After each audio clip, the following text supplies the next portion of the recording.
Trending question అండి ఆర్ఆర్బీలోని రీసెంట్గా వచ్చిందండి. చూడండి, ఏ యొక్క ఆదాయం బి యొక్క ఆదాయం కంటే 30% ఎక్కువ.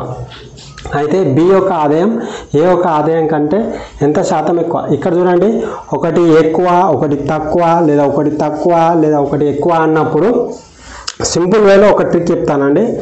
ఏదన్నా కానివ్వండి అండి, అది ఆదాయం కానివ్వండి, ఏదన్నా కానీ ఇలాంటి లెక్కలు కంపల్సరీ ఏ ఎగ్జామ్లో అయినా ఒక క్వశ్చన్ వస్తుందండి. అర్థమెటిక్ 50 మార్కులు ఉన్న దాంట్లో ఒక క్వశ్చన్ పక్కా వస్తుంది. ఎస్ఐలో అయితే 2 క్వశ్చన్స్ వస్తాయి.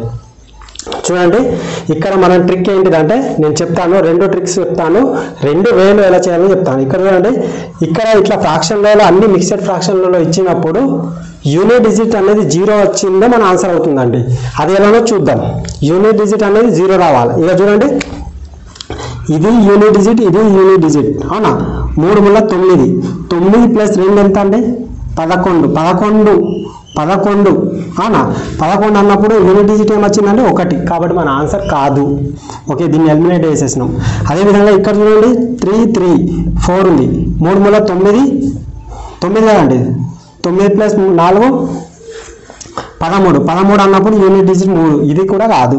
ఇక్కడ 3 × 9, 9 + 3 12, 12 అంటే 2 వచ్చింది, ఇది కూడా మన ఆన్సర్ కాదు.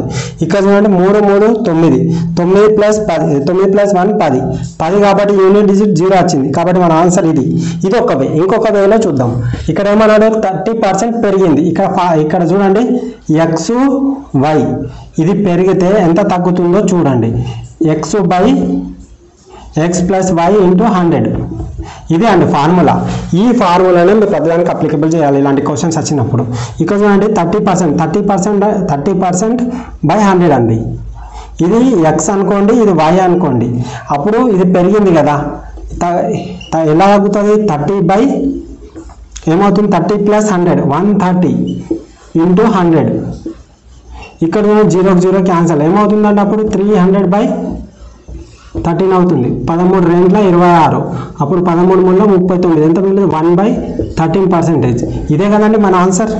ఈ విధంగా కూడా చేయొచ్చు. ఇలాంటి మోర్ ట్రిక్స్ కావాలనుకుంటే మీరు మా ఛానల్ని సబ్స్క్రైబ్ చేయండి, కామెంట్ చేయండి.